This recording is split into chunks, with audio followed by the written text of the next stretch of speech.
तो देखिए ये है Vivo V60 जो कि 37,000 रुपए का लॉन्च हुआ है, और ये है Vivo का ही T4 Pro जो कि 28,000 का लॉन्च हुआ है। अब यहाँ पे दोनों के प्राइस के बीच में जो अंतर है ना वो 9,000 का है, परंतु ये ना दोनों की आप 3x टेलीफोटो वाली पोर्ट्रेट इमेज देखो, क्या यहाँ पे आपको 9,000 रुपए वाला कोई अंतर नोटिस हो रहा है फोटोज के अंदर? इनफैक्ट ये 1x पोर्ट्रेट भी आप चेक करो, इसमें क्या आपको अंतर दिख रहा है क्या, मतलब इतना बड़ा? और इन दोनों फोन्स को यदि आप देखेंगे ना बैक साइड से फ्रंट साइड से, तो भी आपको सेम दिखेंगे, क्योंकि ये सेम डिजाइन बिल्ड सब कुछ सेम लेके आते हैं, डिस्प्ले भी सेम ही मिलती है, बैटरी भी सेम ही है। तो ऐसे में आपका प्रश्न होगा कि भाई सस्ता वाला परचेस करें ना, महंगा वाला क्यों लेना? तो आज की वीडियो में बहुत सरलता पूर्वक आपको बताऊंगा कि इन दोनों के बीच में कितना अंतर है और कौन सा वाला आपको परचेस करना चाहिए। देखिए पहले ही क्लियर कर दूं, दो में से एक जो है ना उसको आपको एकदम स्किप करना है, परचेस करना ही नहीं है। अब जैसे मैंने आपको पहले बताया कि डिजाइन बिल्ड में ना बहुत समानताएं हैं। एक मुख्य अंतर है V60 में क्या है कि दो कलर्स में आपको ग्लास बैक मिल जाएगा, हालांकि मेरे पास जो ये ग्रे वाला कलर है ना इसमें प्लास्टिक बैक ही है। वहीं T4 Pro दो कलर्स में उपलब्ध रहता है, दोनों में आपको प्लास्टिक बैक मिलेगा। नहीं तो इसके अलावा ऊंचाई लंबाई चौड़ाई मोटाई समान है भाई, फ्रेम भी प्लास्टिक का ही है, दोनों में ही सस्ती जो चीप क्वालिटी वाली ERM हैप्टिक मोटर्स आती हैं उनका उपयोग करा गया है, झनझनाने वाला हैप्टिक फीडबैक आपको मिलेगा। बाकी दोनों में ही आप डुअल सिम लगा सकते हैं, ई सिम या माइक्रो SD कार्ड स्लॉट नहीं है। अब वैसे दोनों ही फोन ना थोड़ा बड़े साइज के हैं,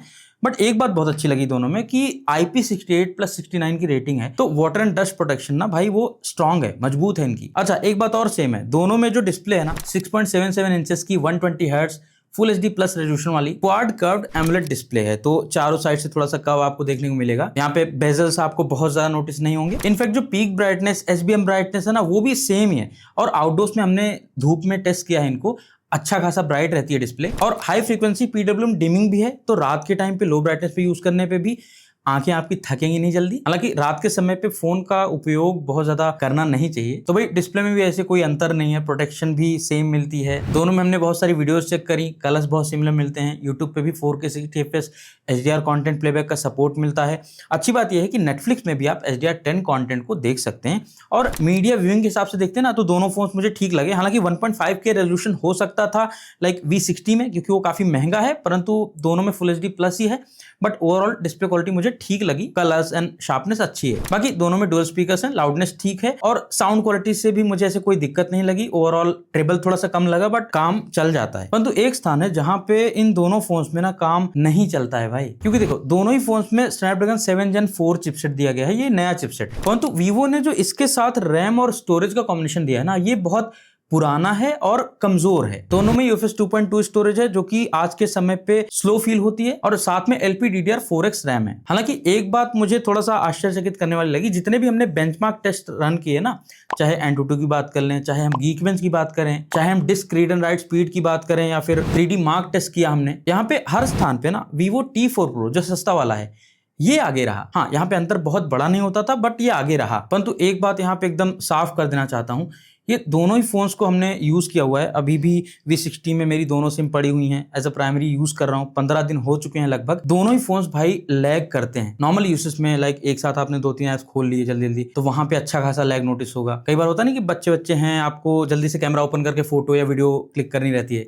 तो उस स्थान पे बहुत स्लो फील होता है, ये काफी टाइम लगा देता है। 40,000 रुपए के आसपास का है V60, इसमें UFS 2.2 स्टोरेज तो हम एक्सपेक्ट नहीं कर सकते, ना करना चाहिए। अब मानता हूं कि वीवो की V सीरीज जो है वो परफॉर्मेंस सेंट्रिक अप्रोच नहीं लेके आती है, परंतु फिर भी अच्छे हार्डवेयर का उपयोग मात्र गेमिंग या परफॉर्मेंस में ही नहीं होता है। कैमरा यूज करते हैं तब भी आपको अच्छा हार्डवेयर चाहिए, नहीं तो फोटोज प्रोसेस करने में बहुत टाइम लगा देगा, कैमरा ओपन करने में टाइम लगा देगा, कैमरा ऐप लैगी रहेगा। ऊपर से दोनों ही फोन में ना 8GB रैम मिलती है बेस वेरिएंट में भी, और इन दोनों का रैम मैनेजमेंट भी ना बहुत पुअर लगा। लाइक बहुत बार मैं एप्लीकेशंस को ओपन करता हूं, थोड़ी देर बाद ही उनको ये क्लोज कर देता है। हाँ एक बात अच्छी रही कि दोनों ही फोन्स में हीटिंग रिलेटेड कोई समस्या मैंने नहीं फेस करी अभी तक। परंतु यदि हम गेमिंग की बात करते हैं ना, तो देखिए BGMI में 60 FPS का सपोर्ट मिलता है, और 60 FPS में ना दोनों ही बहुत अच्छी गेमिंग कराते हैं, मतलब एकदम चिपक के 60 FPS चल जाता है दोनों में। हालांकि जैसे मैंने आपको पहले बताया था कि T4 Pro थोड़ा बेटर परफॉर्म करता है, तो जब हमने गेंशिन इंपैक्ट गेम ट्राई किया ना, तो वहां पे भाई FPS स्टेबिलिटी ना T4 Pro की मच बेटर आई है, और V60 ना इस वाले गेम में बहुत पुअर परफॉर्म करता था पहले भी अभी भी। कुछ समय पहले मैंने एक Oppo Reno 14 Pro के साथ में V60 का एक कंपैरिजन किया था, उसमें भी मैंने आपको दिखाया था, बताया था कि V60 की जो गेमिंग परफॉर्मेंस है वो बहुत कमजोर है और V60 से इसलिए भी अपेक्षाएं थोड़ी ज्यादा हो जाती हैं क्योंकि लगभग 40,000 रुपए का फोन है, तो इस प्राइस पे निसंदेह परफॉर्मेंस थोड़ा सा और अच्छी होनी चाहिए थी। ये मेरा एक सिंपल सा फीडबैक है वीवो टीम को, क्योंकि यदि इस वाले फोन की परफॉर्मेंस थोड़ा और अच्छी होती ना तो इस प्राइस कैटेगरी में ना इसके पास बहुत एडवांटेजेस हैं। जैसे कि बैटरी ले लो, 6500 mAh की बैटरी है दोनों में, 90 वोट की फास्ट चार्जिंग का सपोर्ट है, 1 घंटा लगता है लगभग चार्ज होने में, परंतु बैटरी बैकअप जो है ना वो अच्छा है। लाइक 1.5 दिन पौने 2 दिन के आसपास ये फोन हमारा चल जाता है आराम से रेगुलर यूसेज में। थोड़ा बहुत गेमिंग कर लेंगे तो ऊपर नीचे हो सकता है, अदरवाइज स्क्रीन ऑन टाइम की बात करें, स्टैंड बाय टाइम की बात करें, वो भाई दोनों ही फोन्स का ना काफी स्ट्रांग है। इवन यदि हम सॉफ्टवेयर की बात करते हैं ना तो दोनों ही फोन्स अभी लेटेस्ट FunTouchOS 15 पे चल रहे हैं जो कि बेस्ड है एंड्रॉइड 15 पे। और अच्छी बात यह है कि ब्रांड ने भाई दोनों फोन्स को 4 OS अपडेट्स और 5 साल की सिक्योरिटी पैच अपडेट का प्रॉमिस किया हुआ है। यहाँ पे 28-30 हजार रुपए में अभी भी कई ब्रांड्स हैं जो कि इतना अच्छा सॉफ्टवेयर सपोर्ट नहीं दे रही हैं, परंतु हाँ FunTouchOS है तो UI आपको बहुत मॉडर्न फील नहीं होगा। लाइक बहुत पुराना UI अभी भी ये लोग चलाते आ रहे हैं, यहाँ पे भी इंप्रूवमेंट की नीड लगती है। FunTouchOS में कोई मेजर फीचर्स की कमी नहीं लगती, परंतु UI में कमी लगती है। UI एलिमेंट्स बहुत आउटडेटेड फील होते हैं। वैसे जब हमने दोनों फोन्स को सेटअप किया था ना तो V60 में कंपैरेटिवली कम ब्लॉटवेयर थे प्री इंस्टॉल्ड हैं। प्री इंस्टॉल्ड एप्लीकेशंस आपको मिलेंगी, कुछ नोटिफिकेशंस भी आपको समय समय पे मिलेंगी, वो सब ऑफ करके आपको थोड़ा साफ सुथरा अनुभव प्राप्त हो सकता है। परंतु T4 Pro में ना एक्स्ट्रा ब्लॉटवेयर भी मिलते हैं। इनफैक्ट दोनों की UI में भी थोड़े बहुत एड्स आपको देखने को मिलेंगे। परंतु अच्छी बात यह है कि आप दोनों ही फोन्स में साइलेंट कॉल रिकॉर्डिंग कर सकते हैं। और हाँ AI फीचर्स की बात करें तो AI फीचर्स भी ठीक ठाक है इसमें। मैं ठीक ठाक इसलिए बोल रहा हूँ क्योंकि इस प्राइस रेंज में जैसे Realme UI है या फिर Oppo का कलर OS है, Oxygen है, उनमें आपको थोड़ा ज्यादा और मीनिंगफुल टाइप के AI फीचर्स मिल जाते हैं। और सैमसंग के फोन्स में आपको पता ही है कि काफी बढ़िया AI फीचर्स मिलते हैं, तो उनकी अपेक्षा ना ये थोड़ा पीछे हो जाते हैं। अदरवाइज जैसे कि AI इरेजर है, ये इनका काफी बढ़िया काम करता है। AI एक्सपेंडर है, इमेजेस को आप एक्सपेंड कर सकते हैं, ये भी ठीक काम करता है। AI मैजिक मूवर है, ये भी काफी क्लीन तरीके से काम करता है। ऐसे ही AI के कुछ और फीचर्स भी हैं। और साथ में एक बात मुझे अच्छी लगी इन दोनों फोन्स में, कनेक्टिविटी रिलेटेड भी ना हमें कोई समस्या नहीं फील हुई। हालांकि कनेक्टिविटी डिपार्टमेंट में मुझे V60 थोड़ा सा आगे लगा, वो इस रीजन से क्योंकि इसमें NFC मिलता है। बाकी कनेक्टिविटी डिपार्टमेंट में एकदम सेम ही है सब कुछ। और दोनों फोन्स में हमने 5G ट्राई किया, काफी बढ़िया काम करता है। 4G कैरियर एग्रीगेशन का भी सपोर्ट है, कॉलिंग क्वालिटी, प्रॉक्सिमिटी सेंसर, सब कुछ बढ़िया से काम कर रहा है। वैसे हमने इन दोनों फोन्स का ना कैमरा टेस्ट भी अच्छे से किया है। जैसे कि आप में से बहुत से लोगों को पता भी होगा कि हम अपने चैनल पे स्मार्टफोन्स की बढ़िया से टेस्टिंग करते हैं, उसके बाद ही कुछ कंक्लूजन या फिर वीडियोस बनाते हैं। और यदि आपको हमारे प्रयास अच्छे लगते हैं तो आप चैनल से जुड़ सकते हैं, वीडियो को लाइक कर सकते हैं और कुछ भी एक पॉजिटिव कमेंट छोड़ देंगे तो बहुत अच्छा लगेगा मुझे। परंतु अगले कुछ मिनट्स में आपको ये पता चलेगा कि इन दोनों में से कैमरा किसका अच्छा है और कितना अंतर है दोनों में। देखिए दोनों में ही जो मेन कैमरा है ना वो 50 मेगापिक्सल का है विद OIS।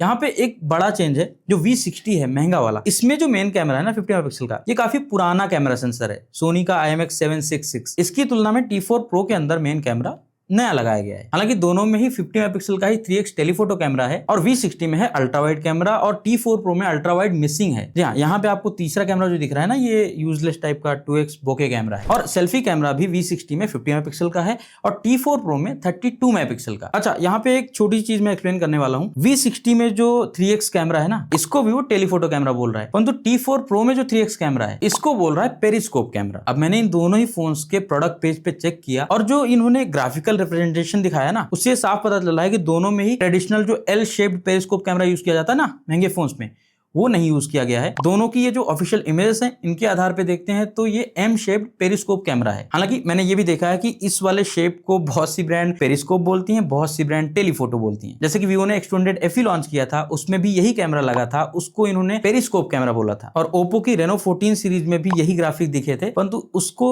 ओप्पो वालों ने टेलीफोटो कैमरा बोला था। तो इन दोनों में टेलीफोटो कहिए, पेरिस्कोप कहिए, दोनों का जो वर्किंग प्रिंसिपल है, मैकेनिज्म है ना, वो सेम ही है। अब ये मैं इसलिए भी थोड़ा विस्तार पूर्वक बता रहा हूँ क्योंकि जो L शेप्ड पेरिस्कोप होता है ना उसमें आप क्लोजअप और मैक्रो फोटोग्राफी भी बढ़िया से कर सकते हैं। वहीं M शेप्ड पेरिस्कोप में ना आप ऑब्जेक्ट के बहुत ज्यादा क्लोज नहीं जा सकते और यही कारण है कि इन दोनों फोन्स में भी मैक्रो फोटोग्राफी आप नहीं कर सकते बहुत अच्छी, जैसा Vivo X200 में या फिर Vivo T4 Ultra में था, क्योंकि उन दोनों में L शेप्ड पेरिस्कोप लगाया गया था। खैर, अभी हम बात करते हैं कि तुलनात्मक रूप से इन दोनों का कैमरा कैसी फोटोज निकाल के देगा आपको। देखिए, हमने डे लाइट, लो लाइट हर स्थान पे टेस्ट किया दोनों को, और विशेष रूप से कहना चाहूंगा लो लाइट में ना दोनों ही फोन बहुत अच्छा परफॉर्म करते हैं, डिटेल्स अच्छी मिल जाती है, नॉइज बहुत कम रहता है। लाइट मैनेजमेंट बहुत अच्छा है दोनों का। हाँ, V60 में मेन सेंसर थोड़ा पुराना है ना, तो डिटेल्स कभी कभी ना थोड़ा कम लगेंगी इसमें। बाकी डायनेमिक रेंज दोनों ही फोन बहुत अच्छी मैनेज करते हैं। हालांकि कलर एक्यूरेसी की बात करूं ना, तो यहाँ पे V60 ना थोड़ा ज्यादा एक्यूरेट लगा मुझे। ऊपर से V60 में अल्ट्रा वाइड कैमरा है, 8 ही मेगापिक्सल का है, बट है तो आप अल्ट्रा वाइड शॉट्स भी एटलीस्ट कैप्चर कर सकते हैं इसमें। और यदि मैं 3x टेलीफोटो या पेरिस्कोप कैमरा की बात करूं,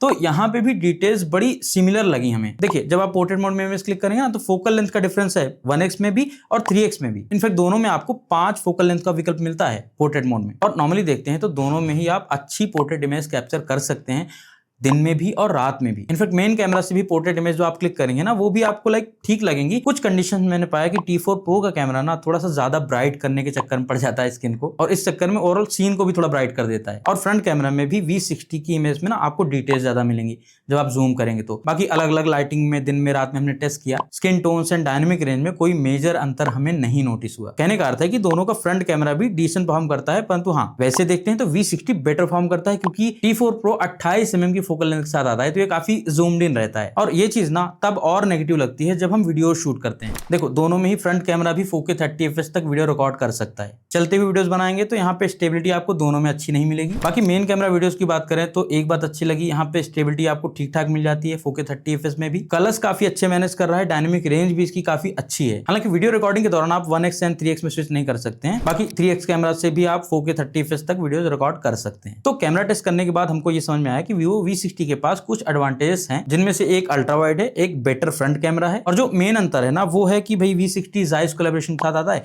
तो यहाँ पे कुछ जायस के फिल्टर्स आपको मिल जाएंगे, और साथ ही 4 सीजन पोर्ट्रेट्स वाला विकल्प भी है। ये वाला जो विकल्प है ये रोचक लगता है उपयोग करने में। अच्छा, V60 का Oppo Reno 14 के साथ हमने एक कंपैरिजन किया था, कैमरा से लेके हर चीज टेस्ट करी थी, वो वीडियो आपको डिस्क्रिप्शन में मिल जाएगा। और इन दोनों फोन्स की भी जो ओरिजिनल इमेज है ना, वो भी मैंने डिस्क्रिप्शन में दी है, लिंक दिया हुआ है, डाउनलोड करके आप भी चेक कर सकते हैं। आप भी बता सकते हैं कि आपको किसकी फोटोज बेटर लगी। क्या 9-10 हज़ार रुपए वाला गैप आपको लग रहा है फोटोज एंड वीडियोस में? और अब यदि मैं फाइनल कंक्लूजन की, निष्कर्ष की बात करता हूं, तो देखिए, एक बात यहाँ पे क्लियर है, दोनों फोन्स को यदि आप ऑफर्स में लेंगे तो 35,000 में V60 और 25,000 रुपए के आसपास में T4 Ultra मिल जाएंगे, जो बेस वेरिएंट है इनका। अब 25,000 रुपए में T4 Pro में आप UFS 2.2 स्टोरेज के साथ काम चला सकते हैं कि ठीक है, 25,000 रुपए का फोन है भाई, बहुत ज्यादा परफॉर्मेंस सेंट्रिक फोन नहीं है, बट कैमराज, बैटरी, डिस्प्ले, ये सब चीजें आपको अच्छी मिल जाएंगी। परंतु 35,000 रुपए, 40,000 रुपए पे ना V60 बिल्कुल भी सेंस नहीं बना रहा है। और इसीलिए मैं कहना चाहूंगा कि V60 को आप आराम से स्किप कर सकते हैं। ऑलरेडी बताया मैंने इसको कि 15 दिन से मैं इसको यूज कर रहा हूं, और ये फोन काफी ज्यादा लैग कर रहा है, और आने वाले कुछ समय में जैसे जैसे स्टोरेज भरेगी ये और लैग करेगा और ज्यादा जिटर करेगा। तो 35,000 40,000 रुपए देके ऐसे अनुभव की अपेक्षा हम नहीं कर सकते। बाकी मैं इस पे आपके विचार भी जानना चाहूंगा। और फ्लिपकार्ट, अमेजोन पे जो सेल अनाउंस हुई है ना, उसकी वीडियोस भी आने वाली हैं। कुछ स्पेसिफिक स्मार्टफोन में यदि आप इंटरेस्टेड हैं, कुछ प्रोडक्ट में इंटरेस्टेड हैं, वो आप कमेंट में बता सकते हैं क्या जानना चाहते हैं उसके बारे में। बाकी यहाँ पे नीचे मैंने इन 2 प्रोडक्ट्स को और साथ में कुछ और अपने पसंदीदा प्रोडक्ट को टैग किया हुआ है। यदि इस पे क्लिक करके आप कुछ भी प्रोडक्ट परचेज करते हैं तो इससे हमारे चैनल की थोड़ी सहायता होती है। तो आशा करता हूँ कि आप हमारे चैनल की सहायता इस प्रकार से अवश्य करेंगे। बाकी हम मिलेंगे आपसे अगले वीडियो में। नमस्कार।